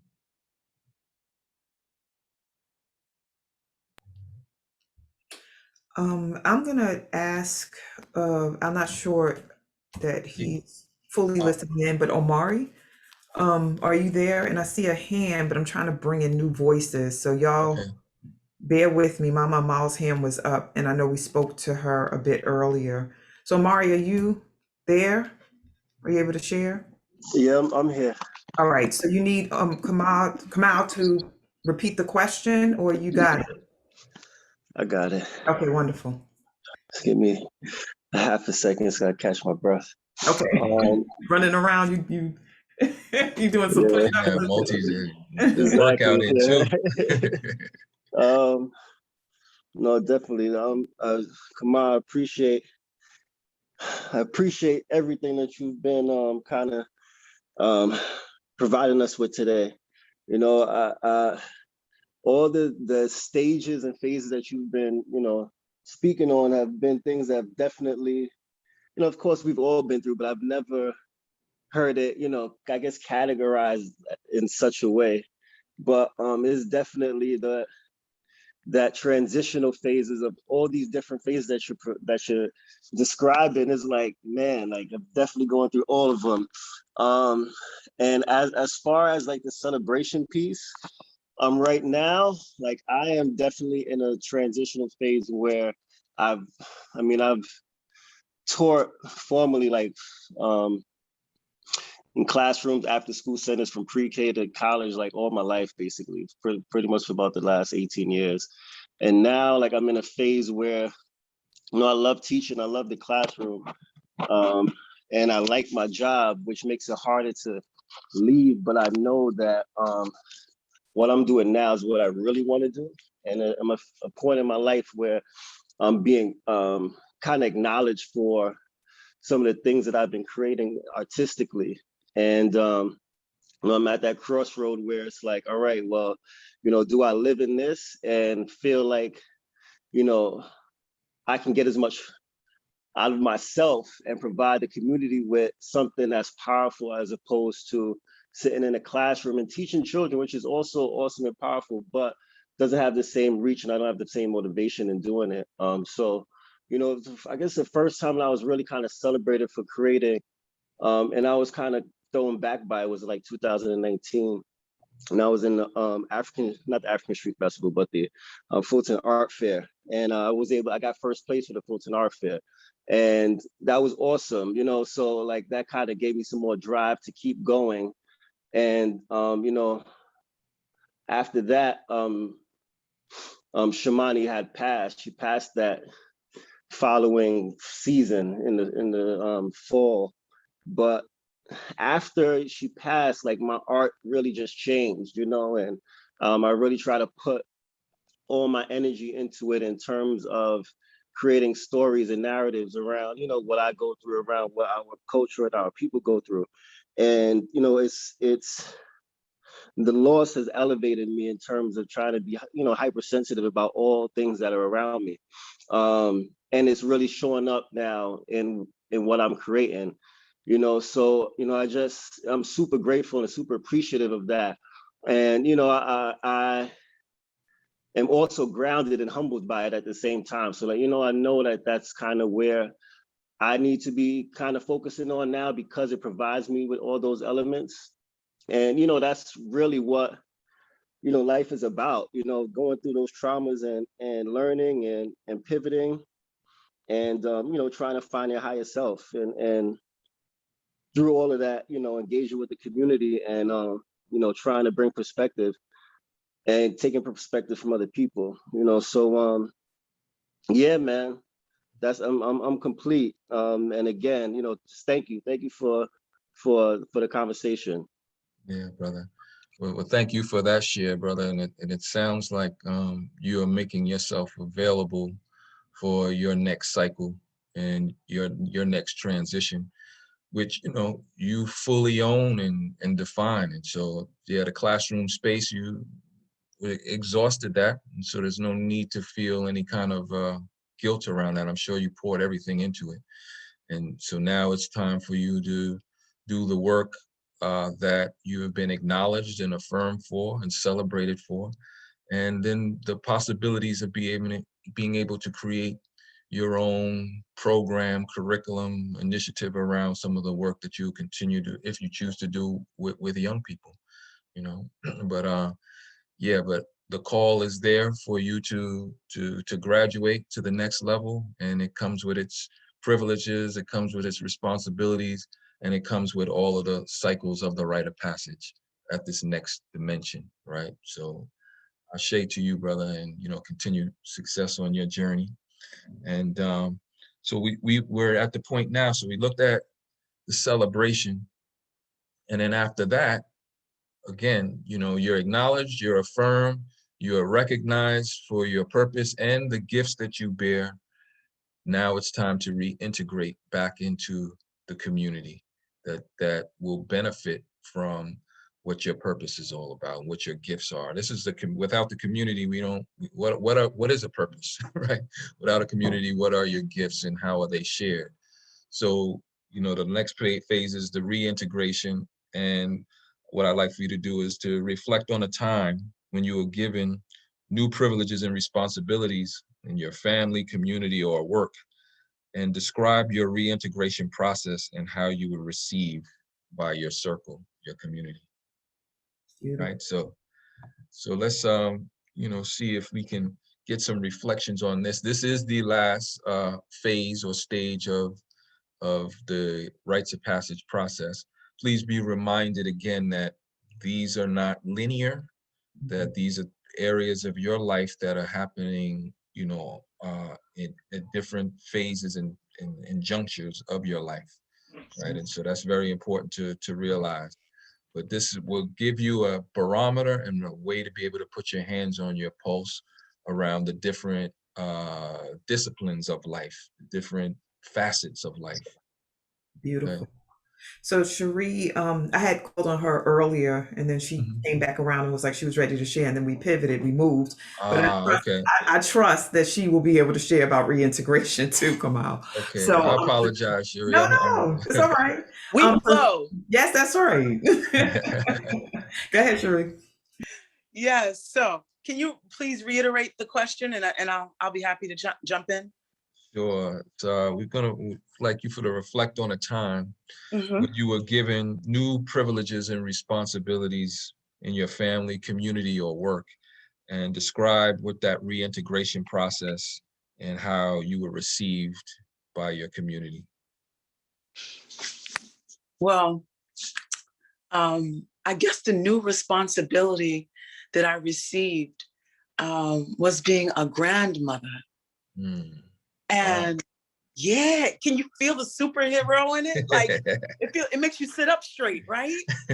Yeah. So having that integration had such vibration I didn't even understand. Like, it grew me up. It made me just this another level of responsibility that I didn't know existed. And that level of responsibility that was that came up and sprinkled over into my grandsons now is also reverberating into my business, into my relationships with people. So yeah, that's something that happened for me Yes. and through me. Yeah, absolutely. That's powerful. That's powerful. Taking on such a grand title and all of the qualities and the attributes that, emerge and how transferable they are. So you get to step into your queen mother powers and queen mother responsibilities and queen mother privileges, right? And that's wonderful. That's absolutely wonderful. It is. So It is. It is. Congratulations, acknowledgments to you, and I say to you. Thank you. And thank you for this wonderful conversation. Thank you, sister. Appreciate you. You're welcome. Ashe. Okay. Anybody else would like to share? Let's really think about the reintegration periods of our lives, where it is that we gain the wisdom, the intelligences, and the skills necessary to contribute and really be able to execute your authentic purpose. How were you received by your community? What role did you play? And how for your family, your community, or in your workplace,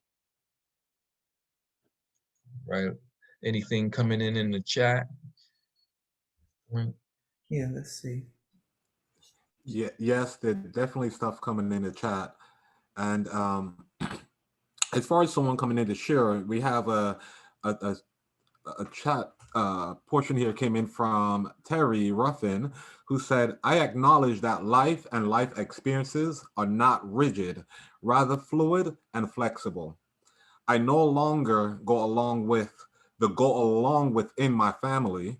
I stand up for me. I set boundaries with them, and I have done a similar thing with my job. And I definitely relate to that. And if we have time for Terry to come in and share her voice, I'm sure we can all relate and grow from your share, Terry, if you'd like to come in and share. Terry, I think this is an Good area morning, that, everyone. yes. I'm sorry, go ahead, sister. Yeah. Yes, good morning. Yeah, I had a very rigid belief system. I grew up in the Catholic Church, very dogmatic situation at home.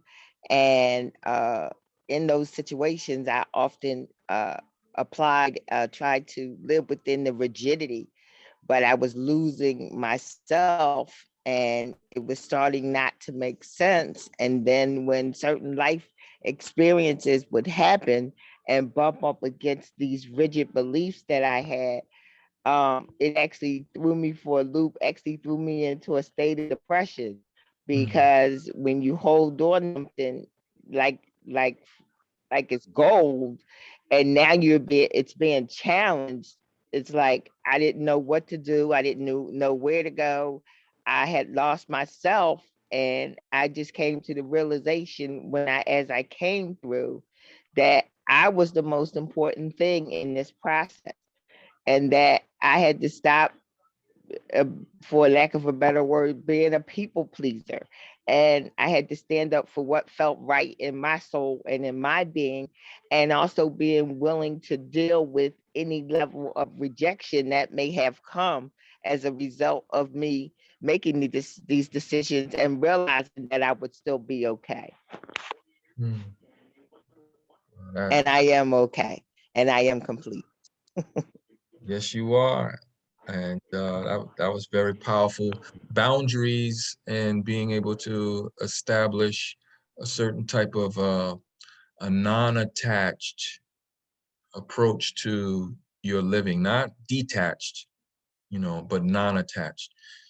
Sometimes one of my hardest lessons was to be able to recognize that the preferences and the things that lived in my head, and my attachment to them were blocking me from realizing some of the gifts that were right in front of me because I was expecting it to come a certain way in the ways that, and if it didn't fit the way my mind was attached to it, then I would reject it, and so, that part of that, Miguel Ruiz, the 5 levels of attachment is something that I would recommend as a read for, the Wu family, to really begin to examine your attachments in life and where you might be, really bind to a certain kind of a concept and rigid and attempting to fit life into that framework and missing out on a lot of the blessings that are coming towards you. Right. So that was the 5 phases. I like for us to, maybe read a few more in the chat and then maybe one more share before we close out. How's that sound, Brother John? Yes, I'm happy you asked for one more share. I saw a share from Kojo, our brother Kojo, in the chat. And I like for Kojo to come on and you can read and expand your comment for us, Kojo, please.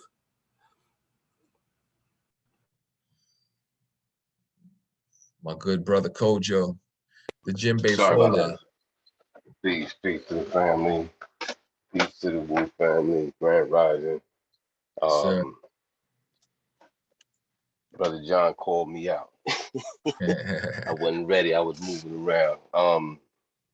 But I think what I was saying, I mean, so much came up throughout this entire process. I won't call it a conversation. I call it a process. Anytime my brother Kamau builds and teaches us and speaks on this process of rite of passage and the phases, I personally gain another level of insight. But the interaction in the community, in the Wu community, also brought out so many things. So I'm actually going to try and recap this point. I was reading Sister Terry's response in the chat. I acknowledge that life and life experiences are not rigid, rather fluid and flexible. I no longer go along with the go along within family. I stand up for me. I set boundaries with them. I haven't done the similar thing with my job, and I saluted Sister because she articulated what I was, one of the thoughts that I was trying to really be able to write down for myself as a note. And this is a critical point. I mean, throughout the entire conversation, the entire process today,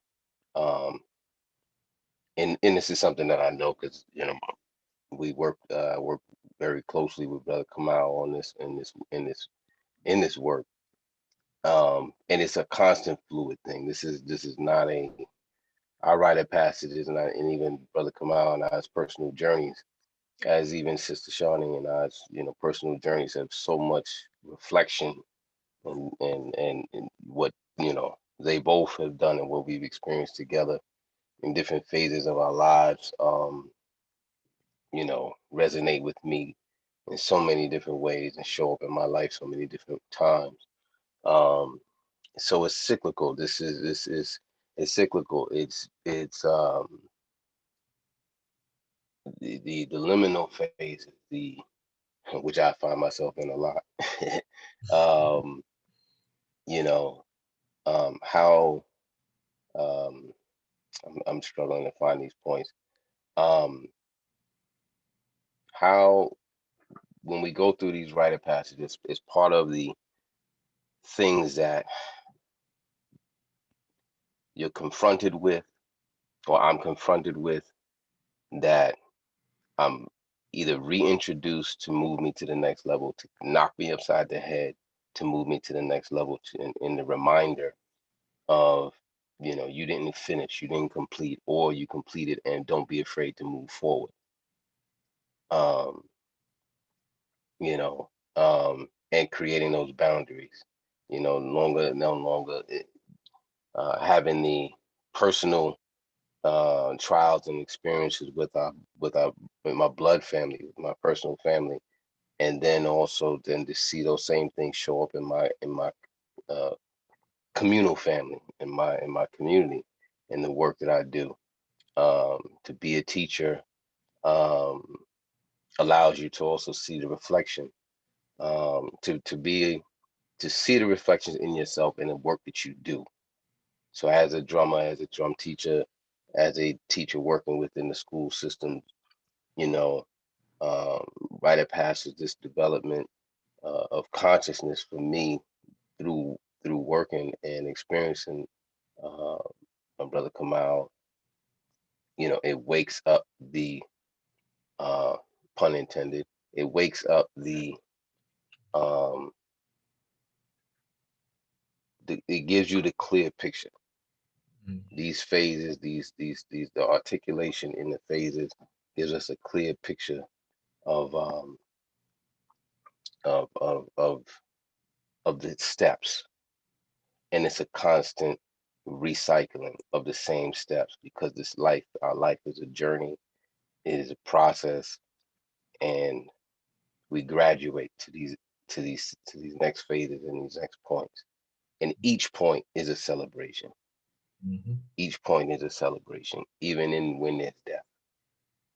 It's how we experience a physical death as well as we experience a metaphorical death, and it is to be celebrated. And sometimes it's in those very, very small, what we might think to be small, what I might think to be small um, steps, as well as those large phases, those large and really insurmountable moments in life that we experience. And then we have the form of rite of passage within our traditional societies that really help to move us forward through the power and the presence of our ancestors.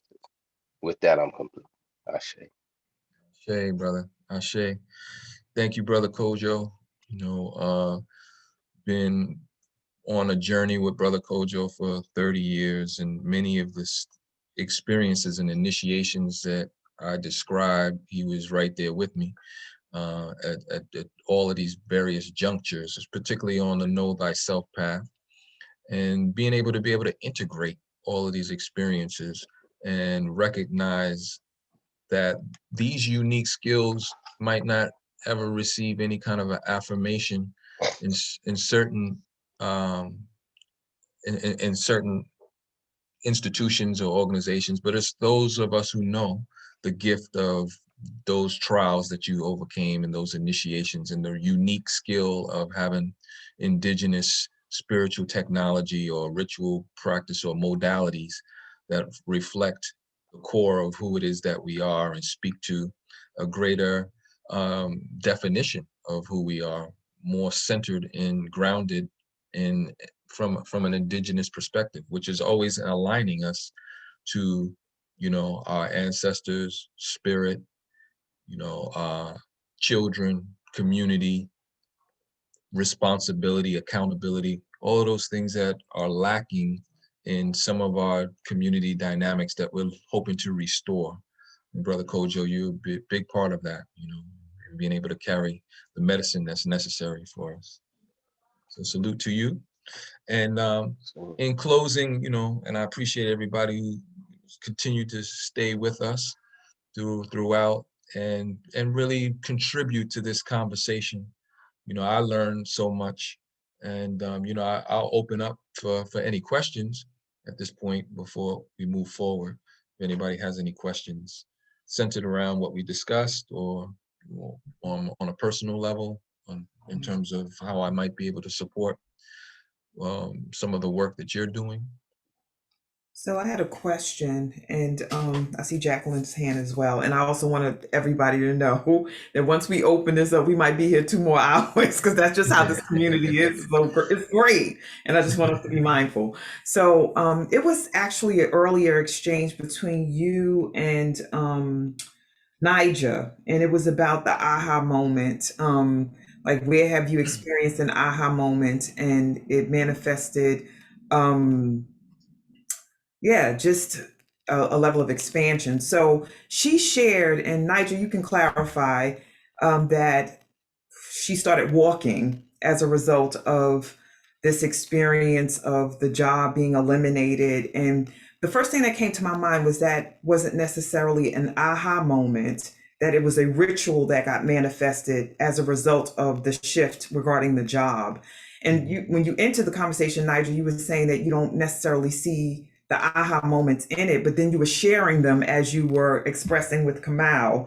So I heard you say that you didn't realize, I forget what you said exactly, something you didn't realize about the job. I don't know whether it was the level of attachment you had to it or what you made it mean about being engaged in the job. So I'm curious, Kamau, if you can help us tease this out, because when she shared aha, her ritual, when she was saying that she didn't know the aha, I heard the aha inside of the share. So I just wanted to ask you, since you're involved in these conversations all the time. Right. And so the aha was not necessarily a cognitive process. It led her to begin to create what became a ritual, right? And rituals can sometimes be very personal in people's journey. And rituals give you the accessing points to those things that will help to govern and guide your next steps. And so, you know, being able to walk, I don't know if it was barefooted and doing the grounding, that might have enhanced the experience, you know, but walking the earth, being conscientious of your breathing and doing something out of the norm is going to deliver information and perspectives that we wouldn't have if we're caught up in our day-to-day unconscious rituals, routines, and norms that don't allow us to put our own hand on our own pulse, don't give us access to being still and silent, or give us access to being able to inhale deeply and give a permission to be able to, whether that's restore or purge, you know. So that's what I'm hearing in terms of what came out of that, which was sometimes, you know, the call guides us in directions, and we're not conscientious of the decisions, but we make a decision, we go right, and then there's, you know, a host of information and inspiration that comes from that decision. Yeah, thank you so much. I just was thinking about it as far as my own journey, and then the journeys of others that I get to support. And what came to me as you were just sharing is sometimes the ritual for me has led to the aha. Like, spirit gives me the ritual. It's like sit down, meditate, create a sacred space, walk, run, exercise, and then from that, and I'll say literally, like, especially exercise, the heat from my body takes me to a space where spirit can speak to me. And then I get the aha. It's like, oh, they want me to do this or that, or, you know, so thank you so much for this. You know, so very, very helpful. And I know that Jacqueline has her hand up, so I will hand over the baton to Jacqueline. You ready? Yes, good morning, everyone. Hi. I'm Greetings, just Jacqueline. quietly sitting by and learning and writing down all of these things because I'm about to enter a new phase. And that phase involves me going actually back into something that I had done for 11 years. And that was to have a rites of passage program for young women. I used to do it with middle school students, and now I am working with high school students who are transitioning into the work world and who are also going to college. And they are at a crossroads. And I remember when I was 18, 19 years old, the struggle I had trying to decide what direction. I'm sorry, let me turn this thing down. I'm on 2 devices because my internet is spotty. Can you guys hear me? Yes, we hear you. Okay. I'm sorry. Anyway, I really, my question was, you had stated something earlier, and I liked that quote or that poem that you started, sharpen your eyes and tune your ears so you can understand what you hear. There was Yes, more to it, and I missed the ending. right. So this is a poem, and I'll send this to the Wu family. It's by Lister Velt Middleton. It was entitled "On the Origin of Things." Wow. And the poem is really about, Africans establishing, civilizations and culture and the contributions that are sometimes associated with Western civilization or white culture. So it's just kind of like setting the record straight. But the quote, which has been adapted from the rites of passage work that I do, is we say, sharpen your eyes, tune your ears, so you know what you see, understand what you hear. Minute by minute, hour by hour, as we know our story, we know our power. Ashe, I love that. I absolutely love that. That resonated with me when you said that, because I'm moved by the rhythm of words. I'm moved by the rhythm of life. And so musical things happen to me and transport me to another place when I hear those certain phrases spoken or certain rhythms. And I appreciate you, and I am complete. Thank you. Thank you, sister. Thank you. And see, very interesting about getting one nugget or one jewel in any of your rites of passage experiences. That poem was very significant in terms of establishing a sense of self-worth. As I shared with you, my whole journey was cultivating voice. And that poem was a piece of literature that I engaged with as a ritual practice every day as I was developing my know thyself voice. And so initially when I was in school, it was interacting with professors and developing the audacity to be able to challenge people based off of know thyself and what was not represented in the curriculum. And then, I associate that poem as being the seeds of a lot of what I created based off of a healthy self-concept and a healthy self-worth. And what you're talking about, Sister Jacqueline, is that pivotal stage, which is probably one of the main formal rites of passages that we would associate is transitioning from high school to college. And, that poem came to me during that time at the First World Lecture Series in Harlem, where I would go and listen to all of the top scholars and thinkers of the 20th, 21st century. And then, that was a part of my initiation in terms of deconstructing the ideas that I had and redeveloping and this surge of mission around know thyself, right? So that poem, yeah, it has a power to it. Lister Velt Middleton is the author of the poem On the Origin of Things, and he's an ancestor that continues to guide my path. I appreciate that very much. I did the same thing you did. I sat with Dr. Clark.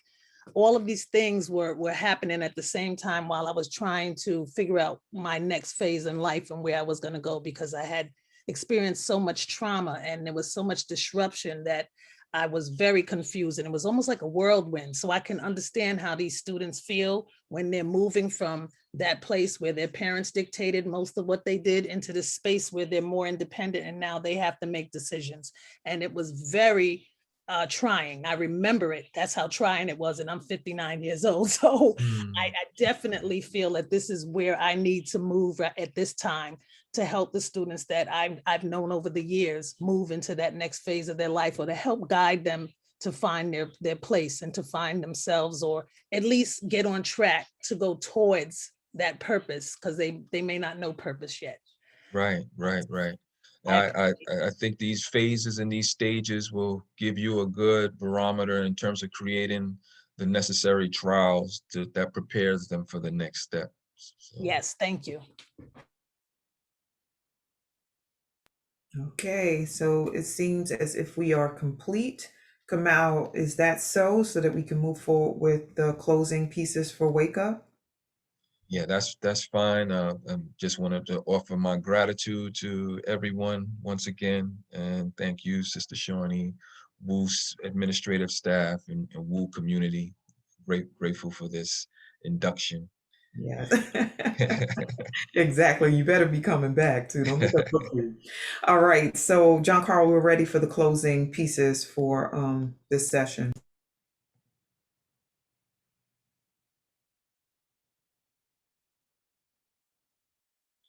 Okay, so we are offering a complimentary consultation for one individual or organization interested in customizing rites of passage for their respective communities.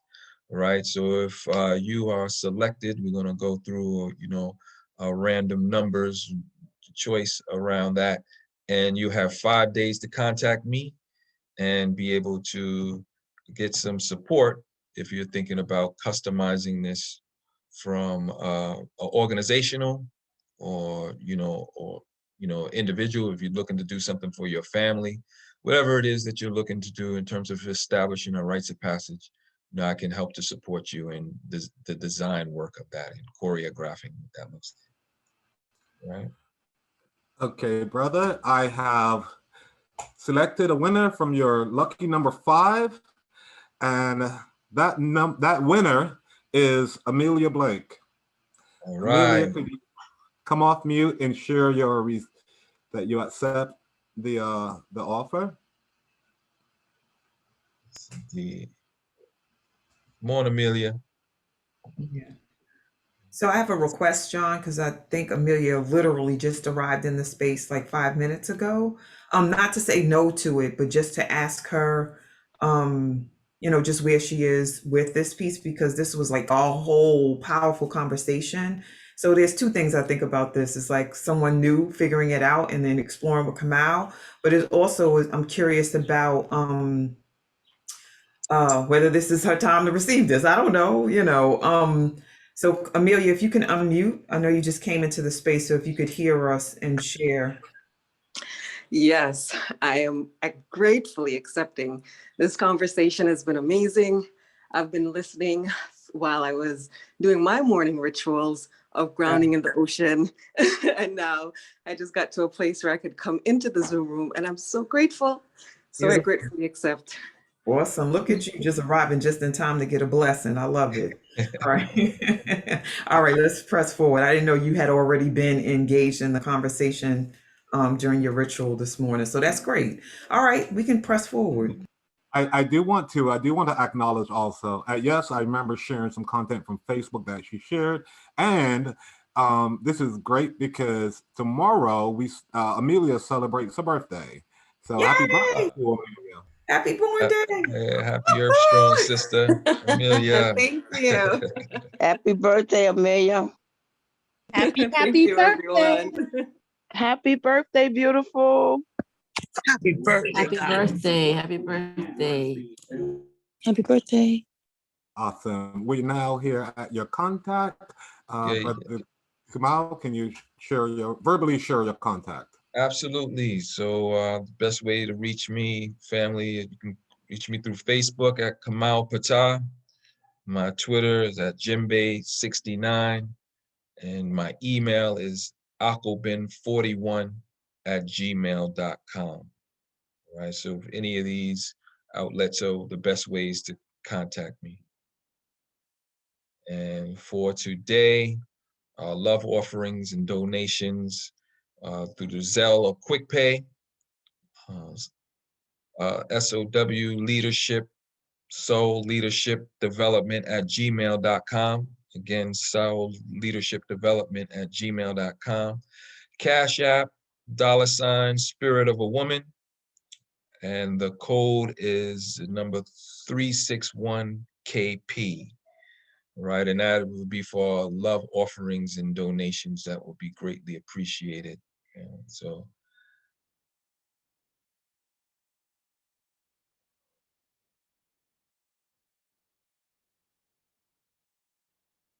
and did you want me to say this, Brother John? Our upcoming event starting tomorrow.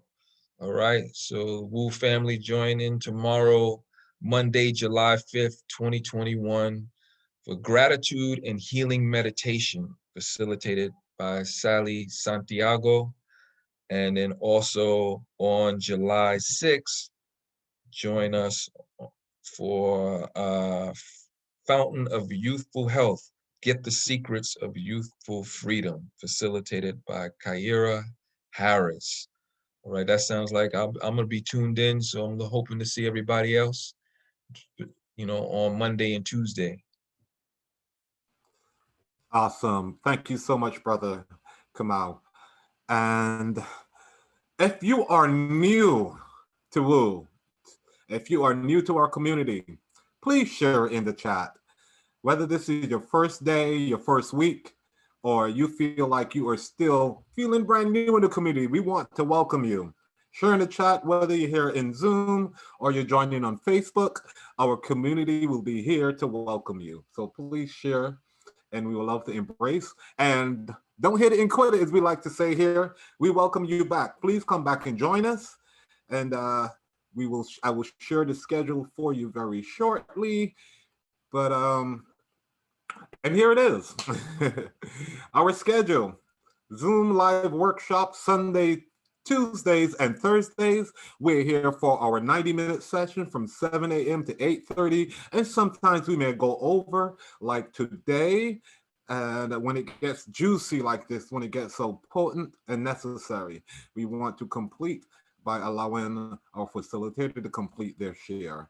And Mondays and Wednesdays is a little bit of a shorter session, and that is from 7 to 7:30, 30-minute sessions, and we're always streaming live on Facebook.